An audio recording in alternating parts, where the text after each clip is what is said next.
students, welcome back again in your science class. I hope you all are doing good and you all are excited to learn with me.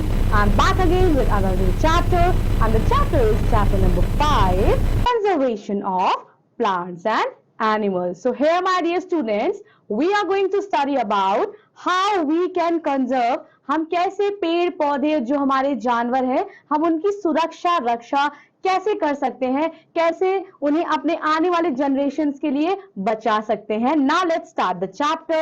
Let's start the chapter with the introduction, my dear students. A forest is self-sufficient system of plants and animal which is dominated by tree. So forest क्या है?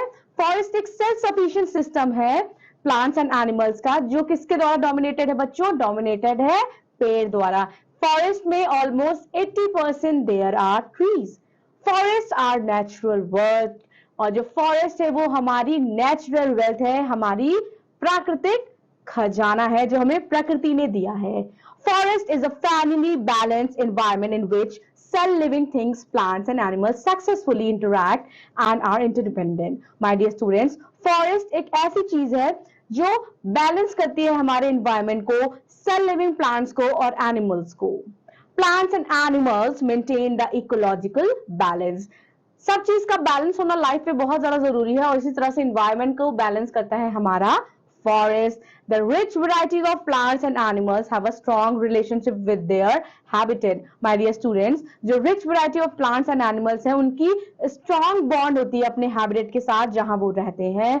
When a forest is destroyed, जब forest को destroy किया जाता है, जब पेड़ों को काटा जाता है for the construction, क्या होता है? A large number of animals become extinct.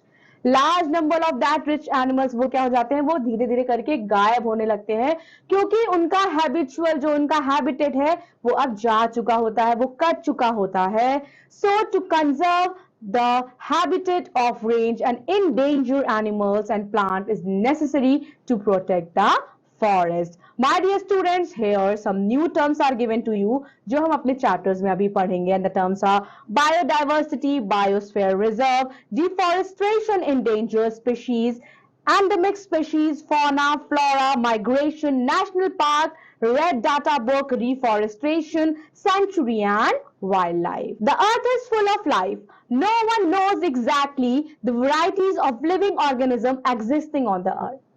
There are innumerable microbes, plants and animals. All living organisms are made up of elements and molecules. Though all living organisms have some fundamental similarities, yet nature is full of fascinating diverse forms of living organisms. The total number of life form varieties of living organisms on the earth refer to biodiversity. My dear students, जो पृथ्वी है, जो हमारी प्यारी सी blue planet earth है, it is full of life. No one knows how exactly varieties of living organism existing on the earth. किसी को भी नहीं पता है कि कितनी तरह की varieties जो इस पृथ्वी पर रह रही हैं. There are innumerable microbes, plants and animals जिनकी counting भी नहीं की जाती. ऐसे ऐसे living beings हमारे पृथ्वी पर रह रहे हैं. My dear students, though all living beings organisms have some fundamental similarities, लेकिन जितने भी living organisms हैं उनकी कुछ fundamental similarities भी होती है. My dear students, now we are going to study about preservation of biodiversity in nature. How we are going to preserve that biodiversity? Forests are the important preservation of life form. Forest में अनेक प्रकार के पेड़ और जानवर पाए जाते हैं, तो वो एक तरह से natural preservation देता है उन पेड़ उन जानवरों को. Forests are good adobe for wildlife, और जो भी जंगली जानवर जंगली पेड़ पौधे हैं उनके लिए बहुत ही अच्छा घर माना जाता है फॉरेस्ट को. Wildlife includes all forms of life, both plant and animals. My dear students, wild plants कैसे हो सकते हैं? वो माइक्रोब्स हो सकते हैं, algae, fungi, liverwort, ferns, corn ferns and flowering plants. The animal may be microbes, worm, insects, frog, fish, birds and mammals. Forest is the place where both plants and animals add due to biodiversity. Now, my dear students, we have degeneration of biodiversity. Let us read the degeneration of biodiversity. Degeneration of biodiversity comes from, कहां से आती है degeneration biodiversity की बच्चों? Natural disaster से, man-made disaster से. जब natural disaster जैसे कि जो प्राकृतिक आपदा होती है, जैसे कि आपका साइक्लोन है, अर्थक्वेक यानी कि भूकंप है, क्लाइमेट चेंज होता है, लैंडस्लाइड हो जाती है, फॉरेस्ट फायर है, और जब आपका सूखा पड़ जाता है।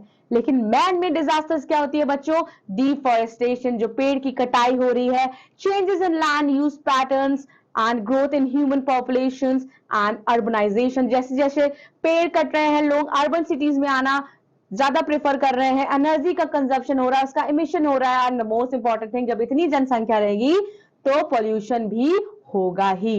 Now deforestation and it causes, deforestation क्यों हो रहा है बच्चों? इसलिए हो रहा है क्योंकि A variety of plants and animal extinct on the earth. कुछ प्लांट्स और एनिमल अर्थ से एक्सटिंक्ट हो चुके हैं, वो विलुप्त, वो गायब हो चुके हैं। क्योंकि अब क्या हो रहा है बच्चों, जब कहीं का पेड़ काट दिया जाएगा, जब जंगल के पेड़ काट दिए जाएंगे, तो जो जानवर है, जो उनका घर है, जो उनका हैबिटेट है, वो कहीं और सर्वाइव ही नहीं कर पाएंगे, तो उनकी मृत्यु हो जाएगी। Trees in the forest are cut for some purpose mention below. किस पर्पस के लिए पेड़ों को काटा जाता है? Procuring land cultivation, land cultivation के लिए, बिल्डिंग हाउस एंड फैक्ट्रीज बनाने के लिए, and making furniture using wood as fuel. लकड़ी से बहुत सारे हमें आइटम मिलते हैं, इसीलिए उसको हम काटते हैं, जंगल की लकड़ियों को। Consequences of deforestation my dear students, जब डिफॉरेस्टेशन के क्या कॉन्सिक्वेंसेज होते हैं? जब डिफॉरेस्टेशन होता है, जब हम पेड़ की कटाई करते हैं, उससे क्या असर होता है बच्चों? असर ये होता है कि जो हमारा टेम्परेचर है वो पॉल्यूट हो जाता है और पूरी तरह से प्रदूषित। हमें पता है कि प्लांट्स को क्या चाहिए? प्लांट्स को चाहिए carbon dioxide for the process of photosynthesis, for the process of for making their food. Fewer trees would mean that less carbon dioxide also up, resulting in increase in amount in the atmosphere. अगर कम से कम पेड़ हो जाएंगे तो CO2 ही नहीं बचेगा, जो oxygen और CO2 की कार्बन साइकिल है वो भी समाप्त हो जाएगी। डिसफर्टिफिकेशन क्या होता है बच्चों? It is major cause which leads to changes in the soil properties. ये एक तरह से मेजर कॉज है जिसमें सॉइल प्रॉपर्टीज जो है वो चेंज होती रहती है, क्योंकि एक ही जमीन में जब हम बहुत सारे अनाज एक ही जब हम किसी जमीन में प्लांटेशन करते हैं, वेजिटेशन करते हैं, सॉइल इरोजन होता है और टॉप जो सॉइल है वो रिमूव हो जाती है। इससे क्या होता है, जो लोअर सॉइल है वो हार्ड हो जाती है, सॉइल के अंदर लेस ह्यूमस रहता है, वो लेस फर्टाइल रहती है, और वो ग्रेजुअली क्या हो जाती है, वो डिसर्टिफिकेशन हो जाती है, यानी वो डेजर्ट में कन्वर्ट हो जाती है, वो रेत में कन्वर्ट हो जाती है। डिसअपियर प्लांट्स एंड एनिमल, जब हम कटिंग करते हैं, पोचिंग करते हैं, एनिमल का शिकार करते हैं, इससे क्या होता है बच्चों, जितने भी जानवर और प्लांट्स होते हैं वो डिसअपियर हो जाते हैं। हेयर कुछ एग्जांपल्स आपको दिए गए हैं। Many medicinal plants and fleshy animals have disappeared in the past. बच्चों पास्ट में बहुत सारे ऐसे फ्लैशी एनिमल्स हैं जो डिसअपियर हो चुके हैं। Dodo, a flightless bird from Mauritius, was easily captured and killed for food। जो डूडू एक बर्ड थी मॉरिशस में, उसको क्या करते थे बच्चों, उसको लोग पकड़ लेते थे, उसको आसानी से खा लेते थे। अब वो पूरी तरह से एक्सटिंक्ट हो चुकी है, अब वो विलुप्त हो चुकी है। Now here is the activity you have to perform it in your class. Conservation of forest and wildlife. My dear students, अब forest and wildlife की conservation के लिए हमें क्या करना चाहिए? हमें forest conservation करना चाहिए। बहुत सारे इसमें पॉइंट दिए गए हैं। Forests are useful because, आइए पढ़ते हैं, because it protect wildlife, it help in maintaining the balance between CO2 and O2, it atmosphere, provide wood for making houses and to make furniture, provides raw material for making paper, gives protection from harmful solar radiation, regulates the temperature on earth, keep the water cycle in nature going, checks food, prevents soil erosion, provide food and medicine, etc. so that we can following step to the forest conservation. Here my dear students, कुछ आपको steps दिए गए हैं जो forest conservation के लिए है कि कैसे forest को conserve किया जाता है। ऊपर हमने पढ़ा कि forest हमारे लिए क्यों यूजफुल है, क्योंकि वो हमारे वाइल्ड लाइफ को प्रोटेक्ट करते हैं, O2 CO2 में बैलेंस रखते हैं, फॉरेस्ट हमें बहुत सारी चीजें प्रोवाइड करते हैं, हमें प्रोटेक्ट करते हैं हार्मफुल सोलर रेडिएशन से,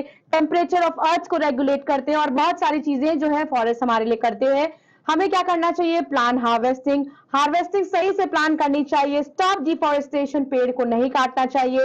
एफॉरेस्टेशन, पेड़ को लगाना चाहिए। प्रोटेक्शन फ्रॉम फायर, हमें आग से बचाना चाहिए। प्रोटेक्शन फ्रॉम इंसेक्ट एंड पेट से बचाना चाहिए। एंड प्रोटेक्शन फॉर ओवरग्रेजिंग, ज्यादा अपने पशुओं को ज्यादा चरने के लिए नहीं भेजना चाहिए। Now my dear students, we are going to study about wildlife. Do you know what is wildlife? क्या आप जानते हैं कि वाइल्ड लाइफ क्या होती है? Wildlife refers to all plants and animal and other organisms that are non domesticated. ऐसे जानवर, ऐसे प्लांट जो डोमेस्टिकेटेड नहीं होते, नॉन डोमेस्टिकेट होते हैं और ये अपना नेचुरल हैबिटेट तैयार करते हैं। The term usually refers to animal and plant that are undistributed by human beings. My dear students, all ecosystem is made up of plants. जितना भी हमारा ये ecosystem है किससे बना है? हमारे plant, animal, microorganisms in an area along with non-living components such as climate, soil, liver, deltas, etc. Desert, rain, forest, plain, and other including the most developed urban areas all have distinct from the wildlife. Here, my dear students, do you know that what are protected areas? Protected areas are especially developed to protect and maintain biodiversity. इस biodiversity को maintain करने के लिए इनको protect किया जाता है national park, sanctuary and biosphere reserve से. So national park क्या होता है? National park एक ऐसा area होता है जो reserve किया जाता है wildlife के लिए, where they can freely use habitat and natural resources. Here, my dear students, India's first national park was Holi National Park, established in 1935. It was later renamed Ram Ganga National Park and it presently called Jim Covert National Park. Today India has more than 90 national park. यहाँ कुछ park के आपको नाम दिए गए हैं बच्चों, Kanha national park, गिर national park. You have to learn it. Now we have some sanctuaries. Here some sanctuaries are also given to you. Dancingdam Sanctuary, Manas Tiger Sanctuary, and remaining you have to read it. Here in the map you can see wildlife reserve in India. Here some pictures are showing which is wildlife reserve in India. Then we have biosphere reserve. My dear students, we have some biosphere reserve also, and the reserves are Panchmali Biosphere Reserve in MP, Manas Biosphere Reserve, Kanchenjunga Biosphere Reserve, Great Nicobar Biosphere Reserve, Agastyamalaya Biosphere Reserve, and Nokrek Biosphere Reserve. Now here's the activity. All the activity you have to perform it by your own. Now my dear students, forests are natural resources. Forest जो है वो प्राकृतिक resources है. Forest का management करना बहुत ही ज़्यादा important है government के द्वारा. So the following steps can be taken to conserve. The following step can be taken to conserve wildlife. अब हम पढ़ेंगे कैसे wildlife की conservation के लिए following steps लिए गए हैं. Number 1, habitat preservation. जो habitat है, जो पेड़ पौधे, जो जानवर का habitat है, उन्हें हमें प्रिजर्व करके रखना चाहिए. हंटिंग रेगुलेशन, हंटिंग पे हमें रोक लगा देनी चाहिए, उसे गैर कानूनी कर देना चाहिए. कुछ इंडेंजर्ड स्पीशीज दी गई हैं बच्चों, जैसे कि है आपकी tiger, lion, crocodile, alligator, musk deer, blue whale, chiru, bear, duck and among plants, ginkgo trees and many weeds including medicinal plant. Here my dear students, ये आपको इंडेंजर्ड स्पीशीज के बारे में बताया गया है. We have vulnerable species. Vulnerable species are those that are at worst being in danger if not protected in time. ऐसी species जो अब गायब होने के कगार पे आ गई, अगर उन्हें नहीं बचाया जाएगा तो वो पूरी तरह से गायब हो जाएंगी. वो है deer, monkey, langur, pheasant, vulture, porcupine, rhinoceros, tortoise and even frogs and grasshopper. Now my dear students, rare species वो होती है जो बहुत rare होती है, उन्हें हमें सेव करना है. Certain species जिनके ऊपर खतरा है, ऐसी स्पीसीज है snake, lion, tiger, rabbit, deer, Tibetan cat and others. Then we have flora and fauna. Species of plants together are known as flora, whereas those animal are known as fauna. My dear students, जो species of plants together उनको हम बोलते हैं, क्या बोलते हैं? flora, और animals को हम बोलते हैं fauna. Here my dear students, some plants are given to you: arjun tree, shival ferns tea, cheetal and chinkara. तो our country is very rich with flora and fauna. हमारी country में बहुत सारे flora and fauna है.